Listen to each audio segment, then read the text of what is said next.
26 दिनों से भूखे पेट रहने के बाद सोनम वांगचुक 27वें दिन अपनी आमरण अनशन को खत्म कर दिया है। सोनम वांगचुक की आमरण अनशन को तोड़वाने के लिए कोई छात्र अस्पतालों में जाकर उनसे ये नहीं कहें कि आप जिस मांगों के लिए अनशन पर बैठे थे आपकी मांगें सरकार पूरा कर दिया है। गुरुवार की रात तकरीबन 12 बजे के लमसम केंद्रीय स्वास्थ्य मंत्री जेपी नड्डा और पीएमओ की राज्य मंत्री डॉक्टर जितेंद्र सिंह दोनों ही आधी रात को गुरुग्राम की मेदांता अस्पताल पहुंच गए। एक कप जूस पिलाकर सोनम वांगचुक की आमरण अनशन को तोड़वा दिए। So with that being fulfilled, I am grateful and I will be happy to break my fast. Thank you. Thank you. Thank you. I have my leaders from the apex body of Ladakh and the KCA were also here, and they have flown all the way from Ladakh, and I am grateful to them.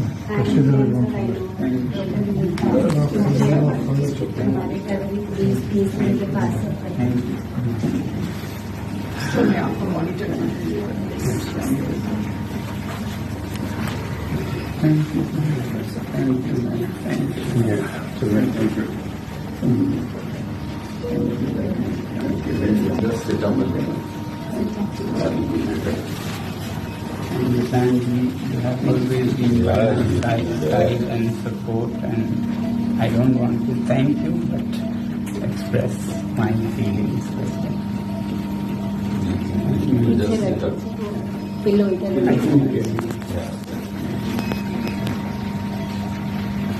Sonam Wangchuck की आमरण अनशन को तोड़वाने के लिए सरकार और सोनम वांगचुक के बीच पिछले कई दिनों से बातचीत चल रहा था।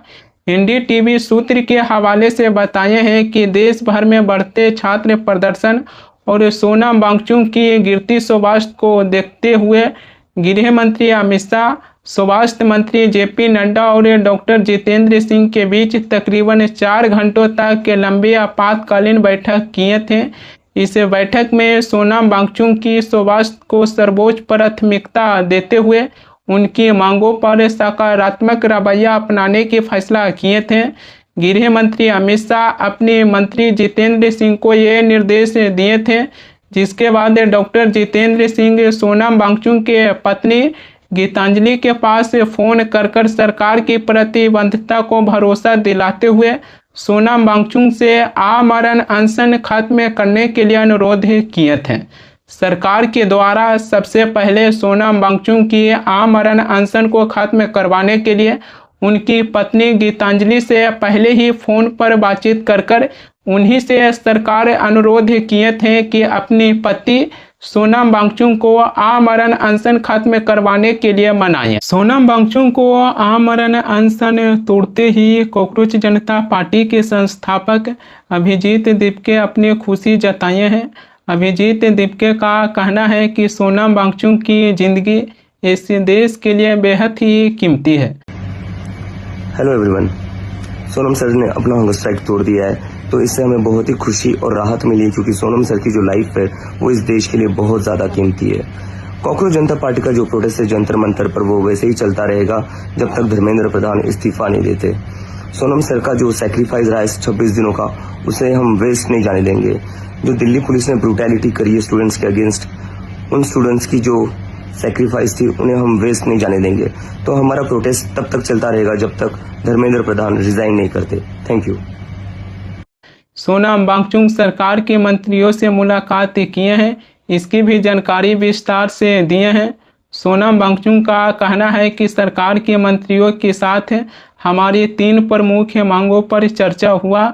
सरकार के द्वारा हमारी 3 प्रमुख मांगों पर लिखित आश्वासन दिया गया है।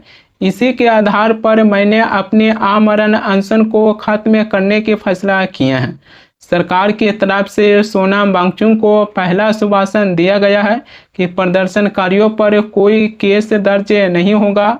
सोनम वांगचुक को सरकार की तरफ से दूसरा आश्वासन दिया गया है कि पेपर लीक और शिक्षा प्रणाली में जवाबदेही पर संसद में चर्चा करने का भी सहमति बना है। पेपर लीक के वजह से जौन छात्र आत्महत्या कर लिए हैं उनकी परिजनों को मुआवजा देने की भी सहमति बना है।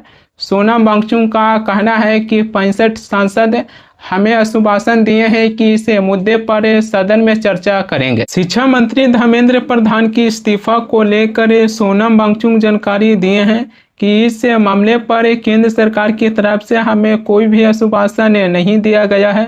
सोनम वांगचुक केंद्र सरकार के मंत्रियों के बीच उनकी अहम मांग ये था कि किसी भी छात्र के ऊपर FIR दर्ज न हो। शिक्षा मंत्री धर्मेंद्र प्रधान की इस्तीफे की उतनी ज़रूरत नहीं था। यहाँ से ये भी सवाल खड़ी होता है कि क्या सामाजिक कार्यकर्ता सोनम वांगचुक 26 दिनों के लिए भूख हड़ताल पर सिर्फ इसलिए बैठे कि 20 जुलाई के दिन छात्र संसद की ओर मार्च करें, छात्र को लाठी डंडा से पीटा जाए, उसके बाद छात्र के ऊपर कोई FIR दर्ज न हो, इसकी मांग सरकार के सामने रखते हैं। सरकार और विपक्ष पेपर लीक के मुद्दे पर सदन में चर्चा करने के लिए तैयार हो जाएं और खुद को इस मामले से दूर कर लें। क्या सोनम वांगचुक केवल इसलिए भूख हड़ताल पर बैठे थे? सोनम वांगचुक से जब केंद्र सरकार के मंत्री मुलाकात करने के लिए अस्पतालों में पहुंचे थे तो सोनम वांगचुक भले ही सरकार के ऊपर शिक्षा मंत्री धर्मेंद्र प्रधान की इस्तीफे की मांग को लेकर दबाव नहीं बनाए, लेकिन कॉकरोच जनता पार्टी अपनी मांगों पर अड़े हुए हैं।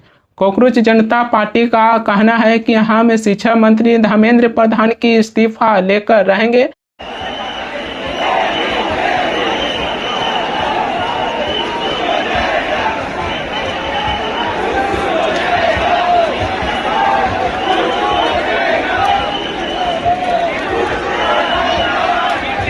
इस वीडियो को देखे होंगे। ये वीडियो आज सुबह के ही दिल्ली की जंतर मंतर की है। सोनम वांगचुक को आमरण अनशन समाप्त करने के बाद भी दिल्ली की जंतर मंतर पर छात्र शिक्षा मंत्री धर्मेंद्र प्रधान की इस्तीफे की मांग को लेकर अड़ गए हैं। जंतर मंतर से छात्रों की भीड़ कम होते हुए दिखाई नहीं दे रहा। केंद्रीय स्वास्थ्य मंत्री JP नड्डा आधी रात को गुरुग्राम की मेदांता अस्पताल में पहुंचकर 1 कप जूस पिलाकर सोनम वांगचुक की आमरण अनशन खत्म करवा दिए तो 12 बजे रात को प्रधानमंत्री मोदी अपनी मोबाइल उठाकर देश के युवाओं को संबोधित कर दिए। प्रधानमंत्री मोदी आधी रात को घोषणा किए हैं कि 3 दिनों के बाद सदन में एक बिल लाया जाएगा। बिल पर चर्चा होने के बाद उस बिल को सदन से पास करवाने की हमारी कोशिश रहेगा। पेपर लीक के दोषियों को कठोर सजा देने के लिए नए कानून बनाने की बातें कहे हैं। आधी रात को ही केंद्र सरकार ने उच्च शिक्षा सचिव विनीत जोशी को उनके पद से हटा दिए हैं। प्रधानमंत्री मोदी इससे पहले भी घोषणा कर दिए थे कि पेपर लीक के दोषियों को सजा देने के लिए फास्ट ट्रैक कोर्ट बनाया जाएगा। इसी को लेकर अखबार में और मीडिया में खूब चर्चा हो रहा है कि प्रधानमंत्री मोदी युवाओं के भविष्य को लेकर बड़ा ऐलान कर दिए हैं। लेकिन मैं प्रधानमंत्री मोदी से पूछना चाहूँगा कि इसमें नया चीज़ है क्या? प्रधानमंत्री मोदी पेपर लीक के दोषियों को सजा देने के लिए नया कानून बनाने की घोषणा की है, फास्ट ट्रैक कोर्ट बनाने के भी ऐलान कर दिए हैं। इसमें नया चीज आपको दिखता है क्या? पेपर लीक हुआ है, मगर पेपर लीक की घटना आज कोई नई बात नहीं है। इससे पहले भी पेपर लीक हुआ है, उसके बारे में हम और आप अच्छी तरीके से जानते हैं। मगर इससे पहले केंद्र की मोदी सरकार सदन में बिल लाने या फिर फास्ट ट्रैक कोर्ट बनाने की घोषणा क्यों नहीं की है? क्या इससे आपको ऐसा नहीं लगता है कि केंद्र की मोदी सरकार इन सब की नीति बहुत पहले ही बनाकर रखे हुए थे, मगर सरकार के ऊपर कोई भी पॉलिटिकल पार्टी दबाव नहीं बना रहे थे? सोशल मीडिया के जरिए कोई पॉलिटिकल पार्टी उठकर संसद तक मार्च किए, तब मोदी सरकार अपनी पुरानी ही नीति को अपना रहे हैं। इसमें नया दिखता है क्या कि हम प्रधानमंत्री मोदी की तारीफ करें? प्रधानमंत्री मोदी सदन में नए बिल लाकर पेपर लीक के दोषियों को सजा देने के लिए नए कानून बनाने की बातें कहें, ये कामें तो प्रधानमंत्री मोदी को बहुत पहले करना चाहिए। प्रधानमंत्री मोदी पेपर लीक के मामलों को निपटारा करने के लिए फास्ट ट्रैक कोर्ट बनाने की भी घोषणा की है। ये भी घोषणा तो प्रधानमंत्री मोदी को बहुत पहले ही करना चाहिए। इसमें नया हमें दिखता है क्या? इसी के चलते आने वाला समय में पीढ़ी ये भी याद रखेंगे कि कोई पॉलिटिकल पार्टी सोशल मीडिया के जरिए उठकर संसद तक मार्च किए, लेकिन प्रधानमंत्री मोदी अपनी ही कैबिनेट में एक शिक्षा मंत्री की इस्तीफा तक भी नहीं ले सकते हैं। प्रधानमंत्री मोदी आज इतने मजबूर हैं कि अपने ही मंत्री की इस्तीफा लेने के लिए भी बेबस दिखाई देते हैं।